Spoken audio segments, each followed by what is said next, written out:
Janjimu kan tetap, ku pegang teguh sampai ku dapat mahkota kehidupan. Shalom Noah Generation, apa kabar Anda hari ini? Saya percaya setiap kita semua dalam berkat Tuhan dan kita semua sehat serta diberkati Tuhan. Amin. Mari kita akan segera mulai small group Noah Generation kita pada sore ini. Mari kita akan satukan hati dan kita akan berdoa bersama-sama. Terima kasih Tuhan untuk sore ini karena kami boleh bertemu bersama-sama di small group Noah Generation. Kami bertemu dengan anak-anak muda yang luar biasa di tempat ini.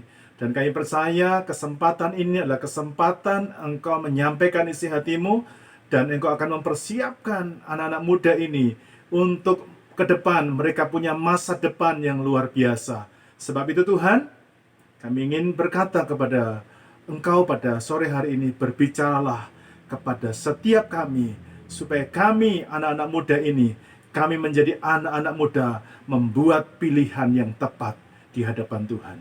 Berbicaralah kepada kami semua siap untuk terima firman-Mu. Hanya dalam nama Tuhan Yesus Kristus, kami siap untuk terima kebenaran-Mu. Mari sama-sama yang siap terima firman Tuhan, bersama-sama kita berkata, amin, haleluya. Shalom Noah Generation, shalom, shalom. Katakan shalom. Apa kabarnya? Wow, luar biasa, amin. Wow, saya melihat bahwa sore ini adalah sore yang luar biasa, amin. Karena sore ini Tuhan sedang menyampaikan satu pesan yang luar biasa buat kita. Tema kita untuk small group kita sore ini adalah membuat pilihan yang terbaik. Katakan sama-sama, membuat pilihan yang terbaik. 2, 3. Membuat pilihan yang terbaik. Amin.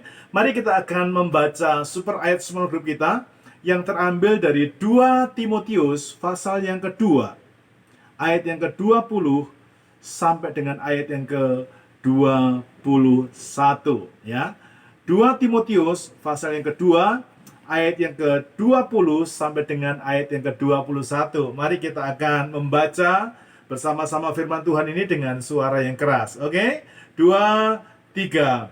Dalam rumah yang besar bukan hanya terdapat perabot dari emas dan perak, melainkan juga dari kayu dan tanah. Yang pertama dipakai untuk maksud yang mulia, dan yang terakhir untuk maksud yang kurang mulia.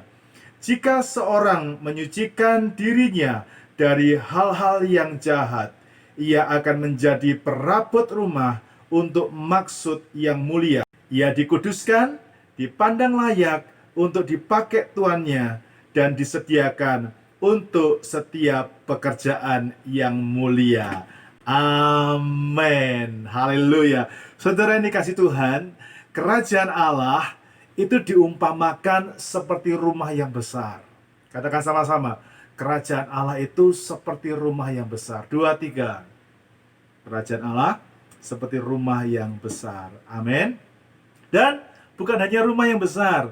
Rumah yang besar itu di dalamnya ada perabot-perabotannya. Nah, di dalam rumah yang besar, di dalam kerajaan Allah, ada 2 macam perabotan. Yang pertama adalah perabotan yang mulia, dan yang kedua adalah perabotan yang kurang mulia. Nah, saudaraku, dari ayat ini kita belajar akan sesuatu. Bahwa Alkitab juga mengatakan bahwa kita ini diumpamakan seperti perabotan dalam kerajaan Allah. Bilang sama-sama, saya diumpamakan sebagai perabotan dalam kerajaan Allah. 2, 3. Saya diumpamakan sebagai perabotan dalam kerajaan Allah. Amin. Nah, pertanyaannya sekarang, kalau saudara itu adalah perabotan dalam kerajaan Allah, kira-kira saudara akan memilih menjadi perabotan yang mulia atau perabotan yang kurang mulia? Coba saya mau dengar. Ya, saya yakin pilihan kita adalah saya mau dipakai menjadi perabotan yang mulia. Amin. Tapi tahukah saudara bahwa untuk menjadi perabotan yang mulia, kita harus membuat pilihan.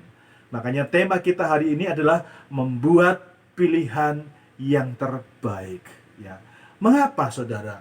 Kita harus memilih untuk menjadi perabotan yang mulia. Mengapa kita harus memilih atau kita harus membuat pilihan yang terbaik? Saudaraku yang dikasihi Tuhan, mari kita kembali membaca ayat yang ke-21 di mana firman Tuhan berkata demikian. Jika seorang menyucikan dirinya dari hal-hal yang jahat, perhatikan, ia akan menjadi perabot rumah untuk maksud yang mulia.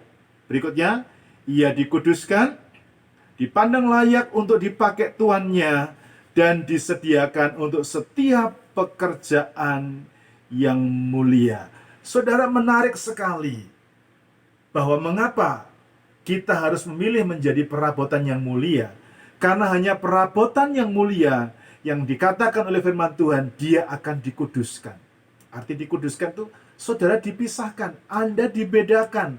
Ya, perabotan yang mulia, orang yang memilih untuk menjadi alat atau perabotan yang mulia di dalam kerajaan Allah, maka Alkitab berkata, dia akan dikuduskan, dia dibedakan, dia dibuat berbeda hidupnya oleh Tuhan. Amin. Dan yang kedua, dikatakan apa? Ia dipandang layak untuk dipakai tuannya. Saudara kalau memilih untuk dipakai sebagai perabotan yang mulia, saudara akan dipandang layak. Ya. Tuhan akan melihatmu dan berkata, wah ini pantas ini, ya, untuk aku pakai. Saudara bisa bayangkan, engkau dipakai Tuhan dengan luar biasa. Amin. Engkau bisa dipakai Tuhan dengan dahsyat. Amin.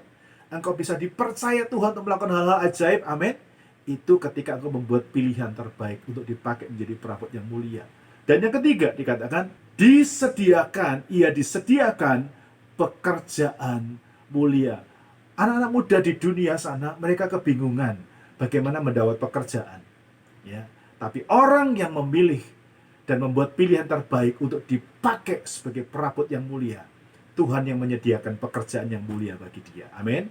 Pekerjaan yang mulia atau pekerjaan yang layak, pekerjaan yang bagus, bukan pekerjaan yang murahan. Amin. Ya. Amin. Nah, pertanyaannya sekarang, bagaimana kita bisa menjadi perabotan yang mulia?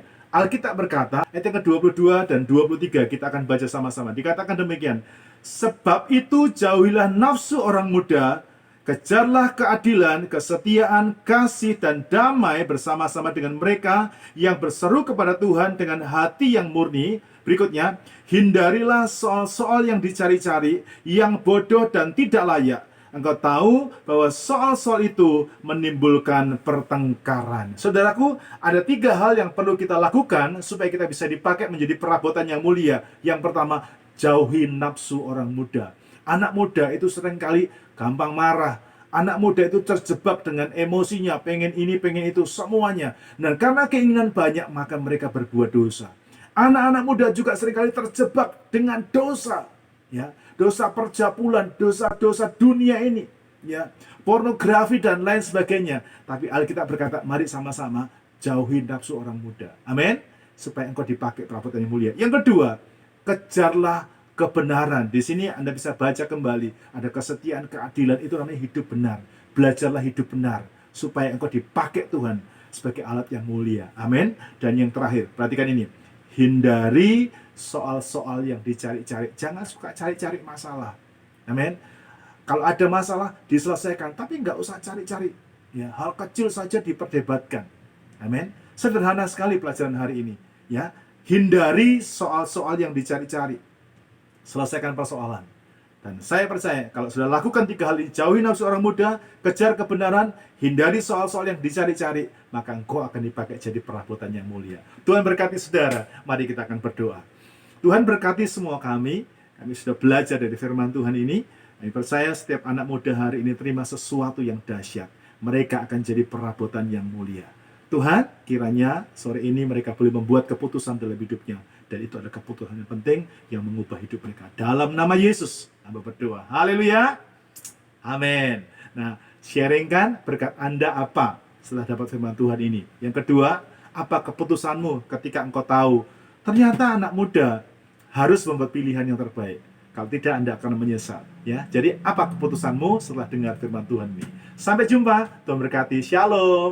Janjimu kan tetap, ku pegang teguh sampai ku dapat mahkota kehidupan.